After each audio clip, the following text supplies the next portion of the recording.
Hey Maria. Hey Grimes. Thanks, David. Hey Arlene, how are you? Hi everyone, happy Sunday or Monday, wherever you are. Today is officially day 1 of my 7-day Copperplate Bootcamp.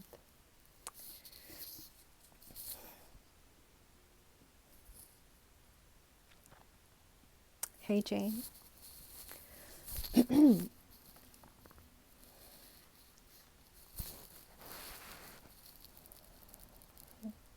Hi everyone, welcome. So on Tuesday, we went over the pre-bootcamp stuff. We talked about having a goal for the bootcamp, and then we went over the basic strokes for the uppercase letters. We went over the capital stem, the hairline upstroke, the oval, entry oval, and the 3 different loops. And we didn't do the whole alphabet last time, but we did go over, I think, maybe 5 or 6 letters that had the basic strokes. And here in this portion of the guide sheet, you are supposed to write your uppercase exemplars. So this is what mine looks like when I wrote it on Friday. It's not perfect, but hopefully after the boot camp,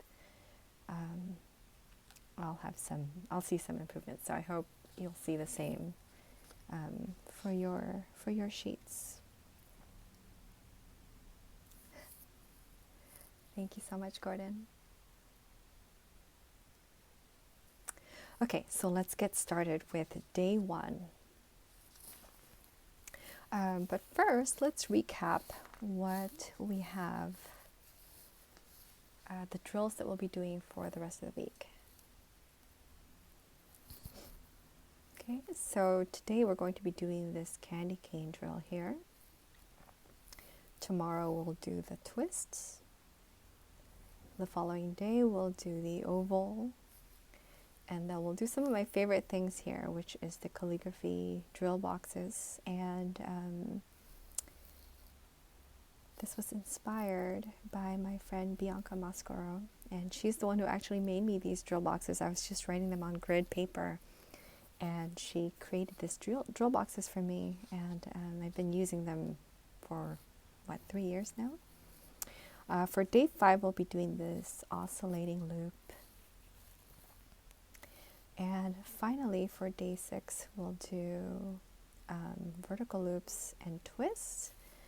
And then, at the very end of the boot camp, we'll be rewriting our uppercase exemplar. And hopefully, when you're practicing or when you're trying to learn something, it's important to track your progress so that you can see, it's just good to see how you're doing and compare areas that you need to either continue working on, or maybe there's certain things that you'd like to change. So anyway, let's get started.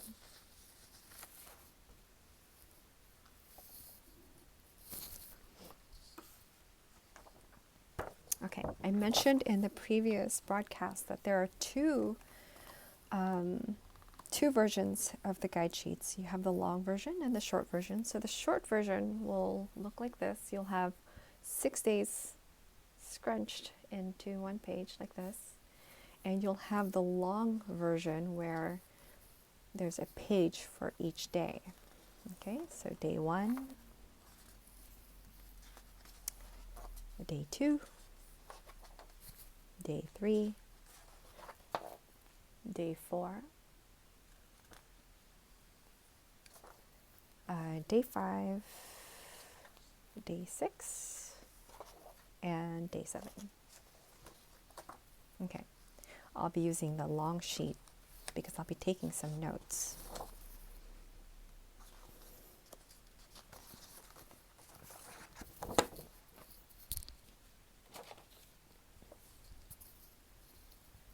Hi everyone.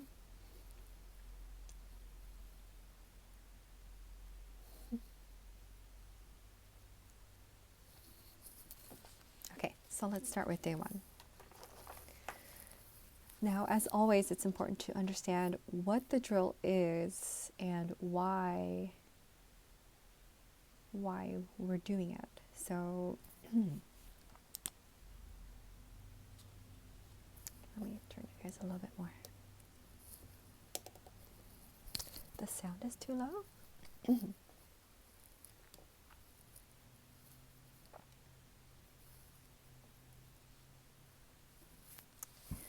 Okay, so some of the things that we'll be focusing on are the capital stem,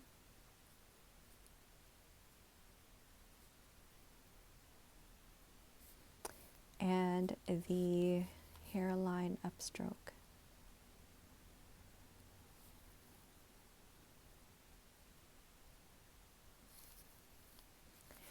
Depending on where you're at in your copperplate practice, you may be focusing on maybe you'll focus on your shading. Maybe you'll focus on being on slant. Maybe you'll focus on the hairline. So it really depends on the main focus for this drill really depends on where you're at with your script. Hey, Arlene.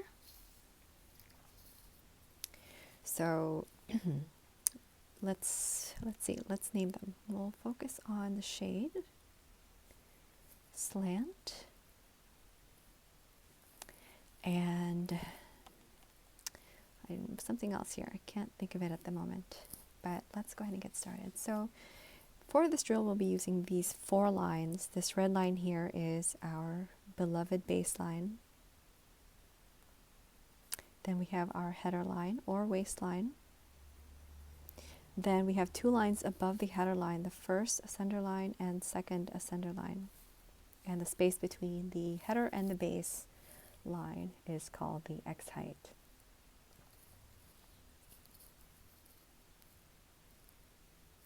What are some reasons why the ink won't flow on the upstrokes? Great question, Jane. That depends on what your ink is. It could also be that your nib is damaged. I experience that sometimes when my tines aren't aligned, and so when you go up on an upstroke, the ink may not be touching the paper. It could also be an ink issue, or sometimes if your paper is too smooth, that may happen as well. Okay. All right, so let's get started. So the stroke that we'll be focusing on mainly is the capital stem. As we reviewed before, the capital stem begins here on the second ascender line. It begins with a curve, then a straight line, and then another curve. So it's made up of a left curve, a straight line, and a right curve. So this middle portion here of the capital stem is a straight line.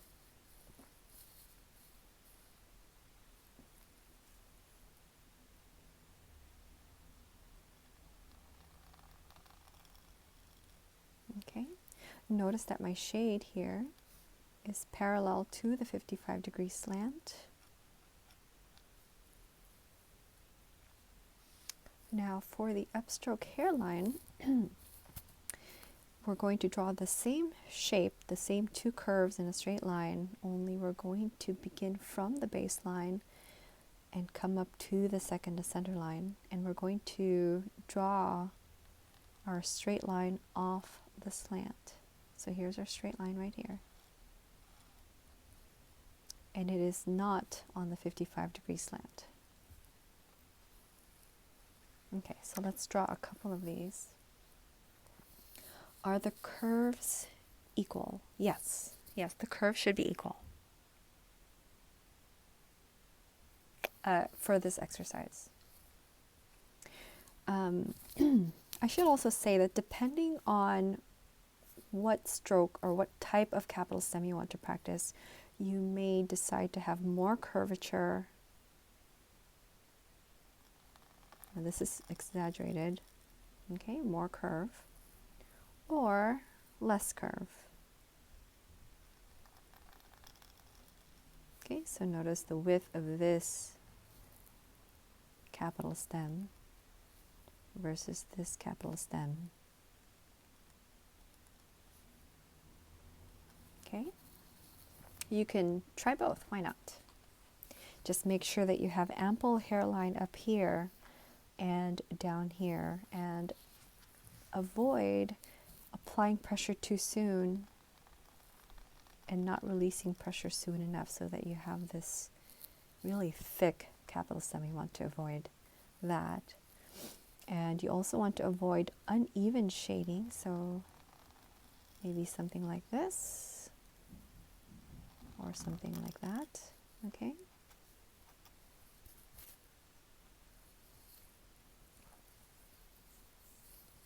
So aim for equal shading here at the center of the capital stem. And remember, your shade should be on the 55-degree slant.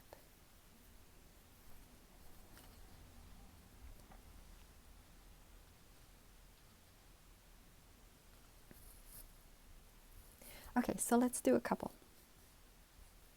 Now you can begin this with the upstroke hairline or with the capital stem. I typically begin it with the capital stem. So beginning here at the second center line with a left curve,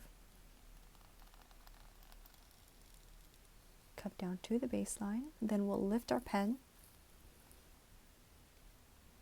then begin our upstroke, lift,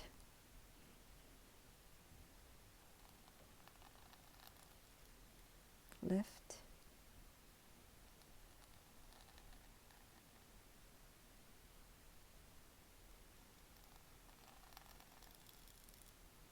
okay. Make sure that your shades are parallel to each other, and as much as possible, try to keep them the same distance each time that you draw them. Likewise, your upstrokes should be parallel to each other and also equidistant from each other. Okay.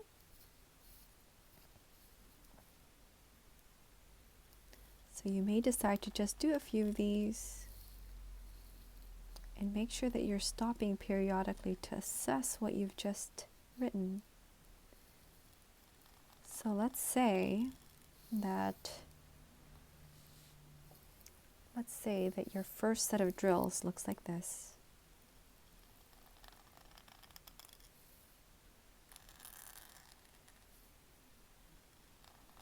Let's just say.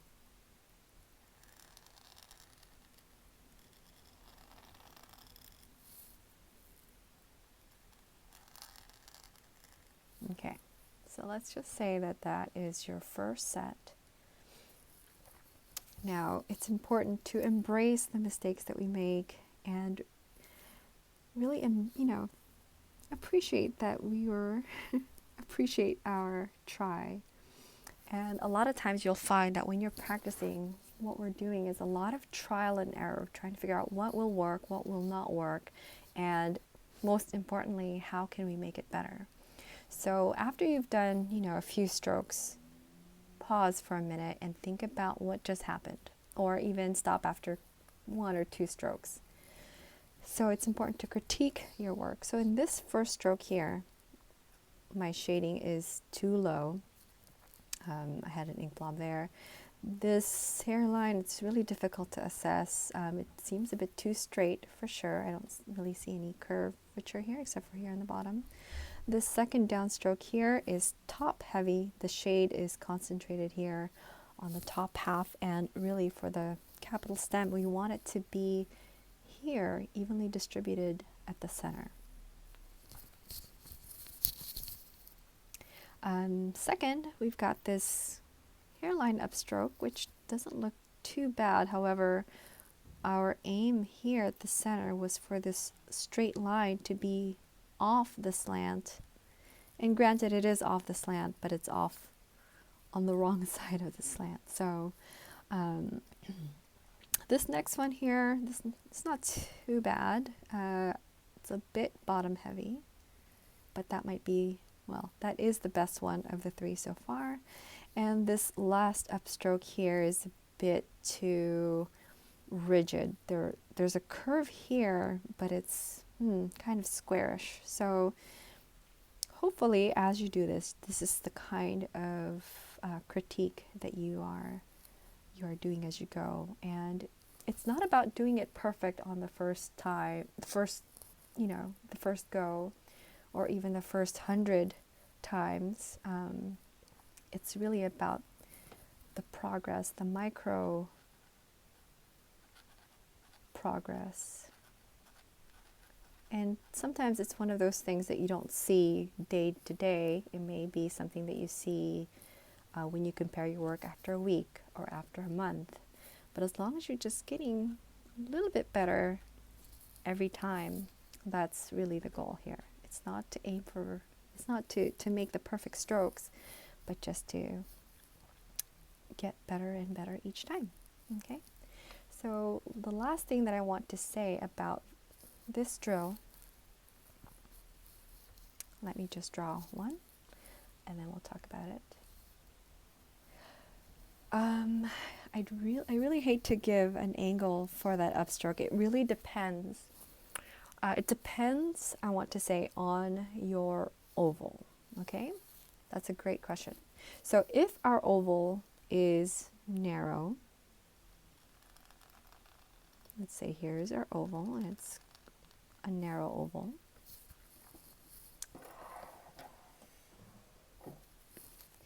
Then the space here between the two shades are going to be narrow. So let's say this is our oval, okay? When we make a capital C, our capital C will be narrow, okay?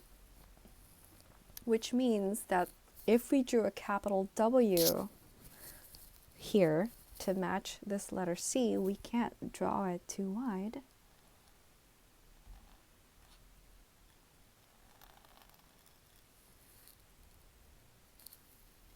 We can't draw it this wide, right?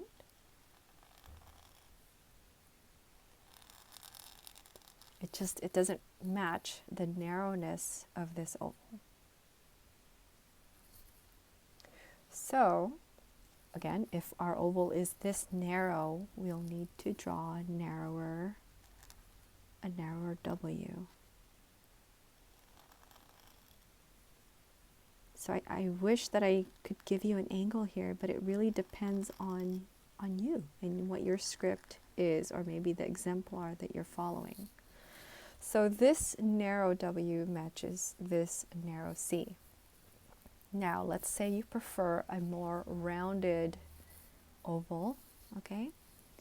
And there's really no wrong size. Let's just say, now this is very exaggerated, but let's say that you like a more rotund letter forms. Let's say maybe your focus or your script is for, and this is an example from my friend Nina. Let's say that you're writing for a kid's birthday party. You know, it's bubbly, and so maybe this would be more suitable for that type of work than this skinny, narrow oval. Okay, so our C would then be very round.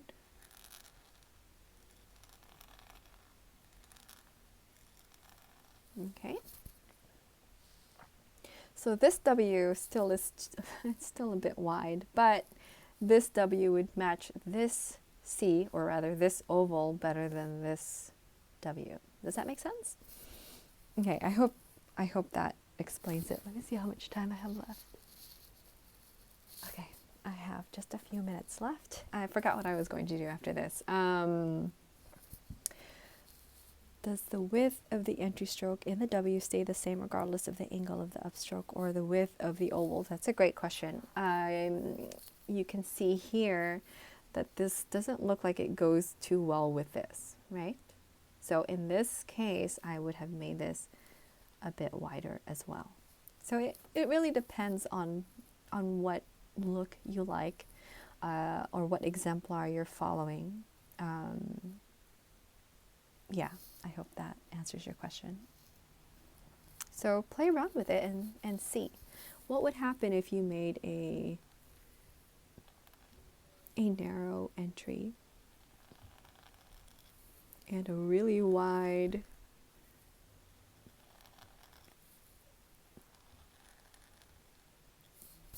so excuse me, just one second.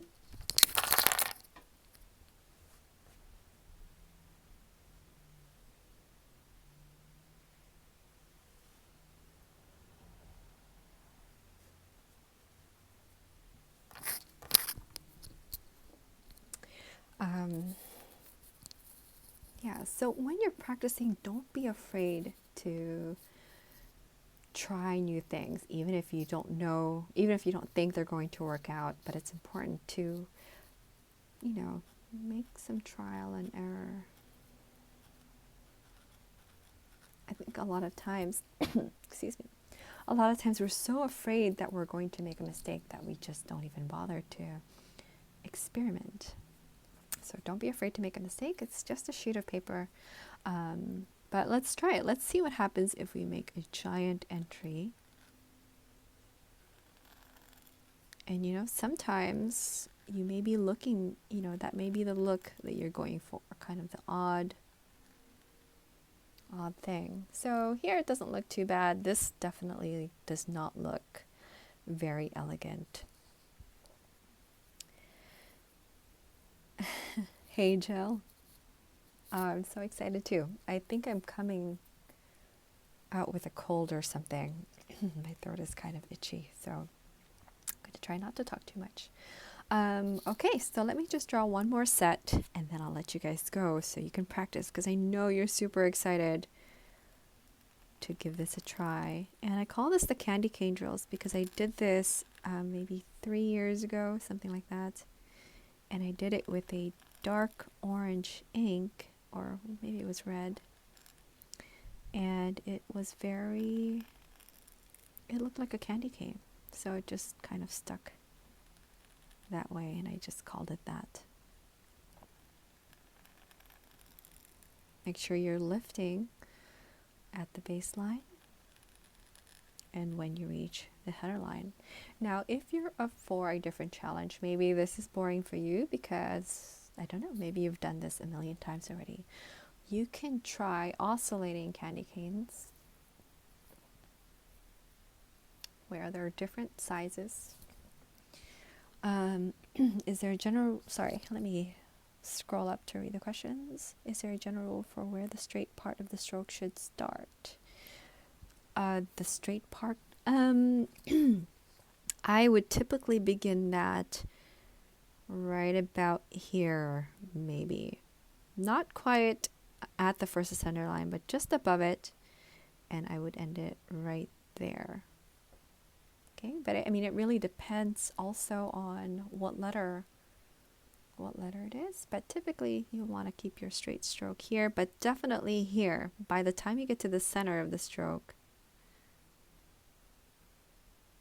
okay, that third, that is 100% a straight line.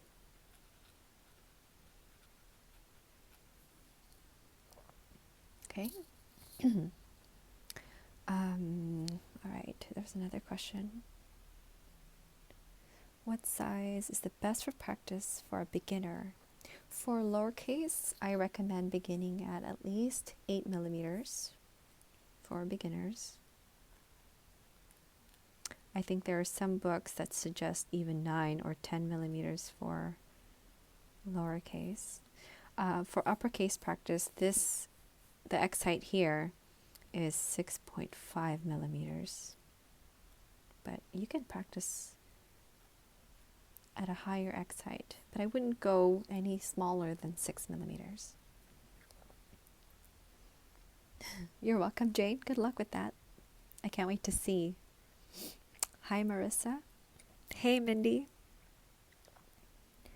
My ties keep separating. Is that too much pressure? Separating? I'm not sure I understand the question. Separating how? Okay. Okay, I think that's it. Should I give you a letter too to practice? Let's give you a couple of letters to practice. Okay, let's start with the P. Okay. Maybe after you've done the drills, you want to test it out. So it's important to test out the strokes too. Doing drills is great, but we have to use them to see where we need more work. Excuse me. Okay, let's do some letters. Okay, first letter. Let's try, let's do a W. That's easy. So I'll begin with an entry stroke. Practical application is key. We can do drills, but we need to also test it out. Notice that I'm lifting at the beginning or at the top and at the bottom of the stroke. So here's a W.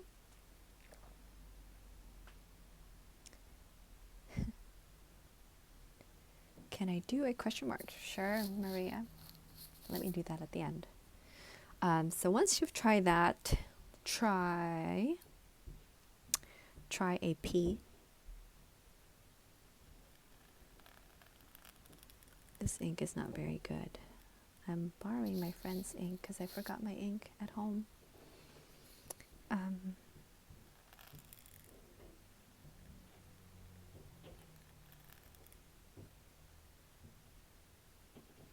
Okay, so here's that capital stem right there. Try also the T.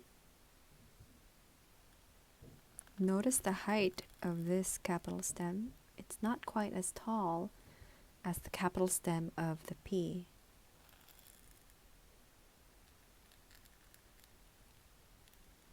Okay, here's the T. Notice there's similarities. The T and the P both have a capital stem and they both have this entry oval, if you will. So as you're learning the capitals, be mindful of the elements that they have in common. And once you've identified those commonalities, try to make them the same each time. So that's how you achieve consistency.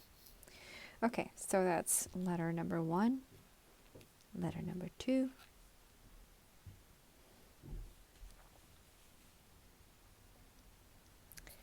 and finally, let's try a letter G.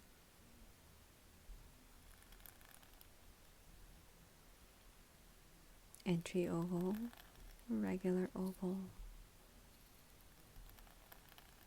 and then a capital stem, which I've dipped down below the baseline.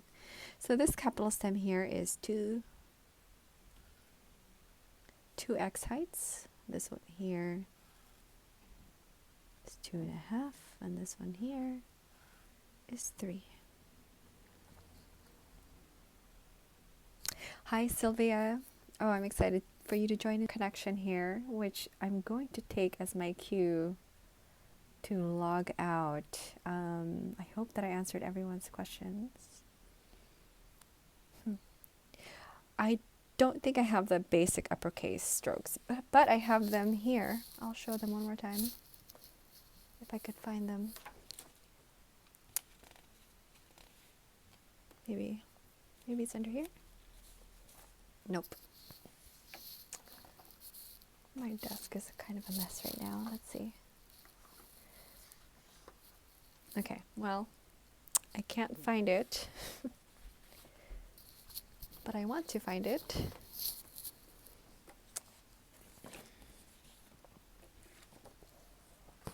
Aha, okay, got it.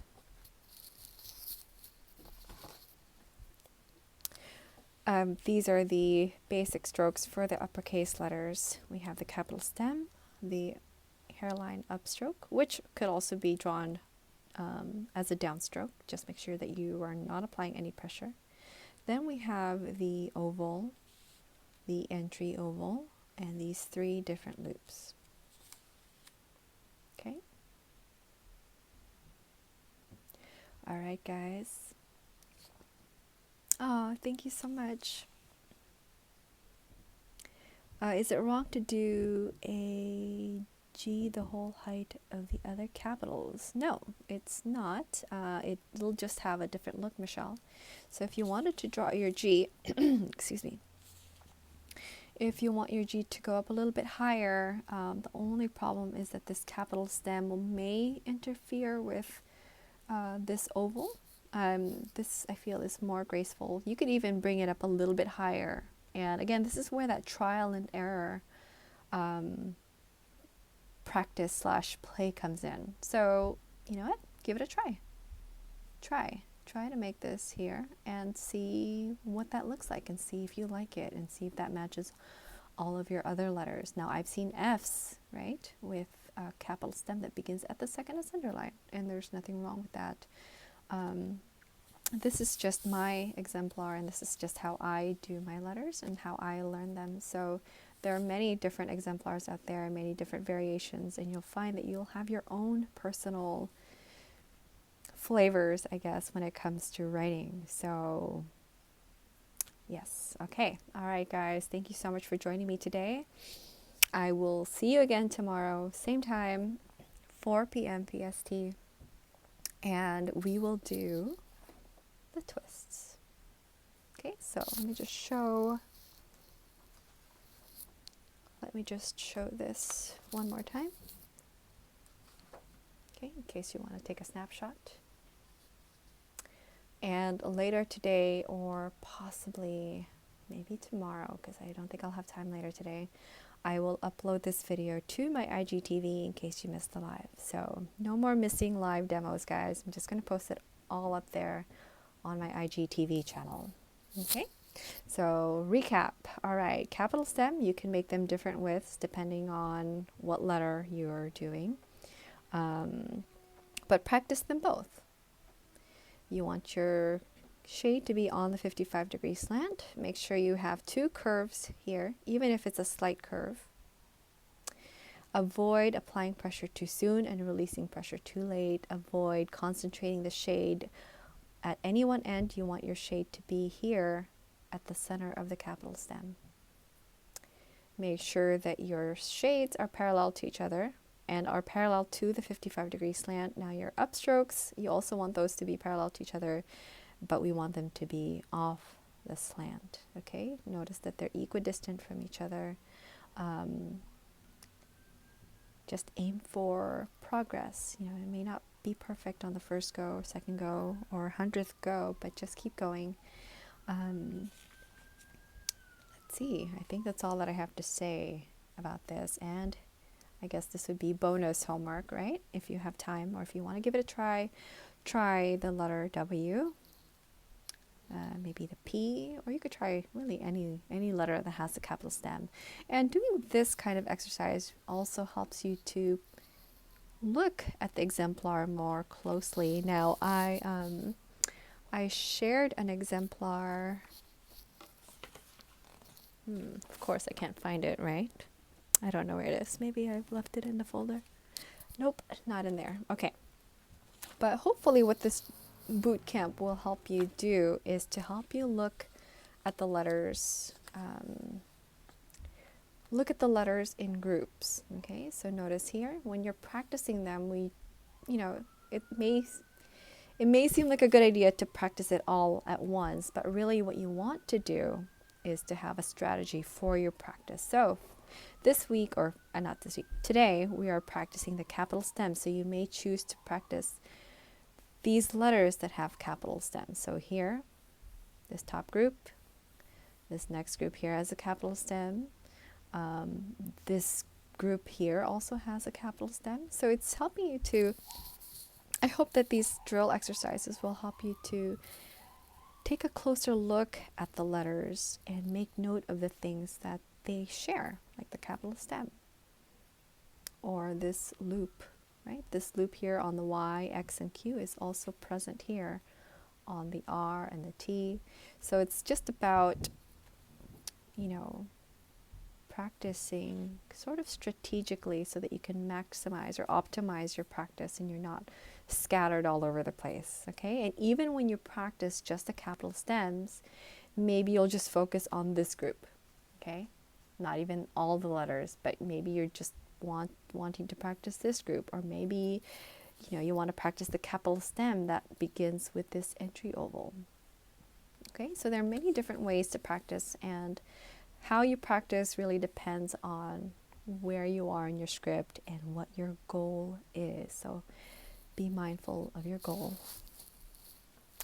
And finally, at the very end of your bootcamp sheet, there's a reflections portion. And I want you to write something here, right? Write anything. Maybe, how do you feel about this drill? What did you struggle with? What are some things that you've already been doing? So yay, good for you. Maybe what are some things that you hope to improve by doing this? So reflect on what you've just done, whether it's a note, maybe something that you learned, or maybe you're hungry and you're craving pizza. I don't know, whatever your reflection is, or however you feel after you've done this page. It's important to write all those things down. So, all right, guys, that is all. Thank you so much for watching, and I will see you tomorrow for day 2 of the Copperplate Bootcamp. To join the bootcamp, you could just click the link in my bio and you can download the sheets that I just showed you. Just download it and just show up every day. I'll be posting every day too, starting tomorrow. I'm not home this weekend, so I'll post my day 1 tomorrow. All right, guys, thank you so much. I'll see you tomorrow.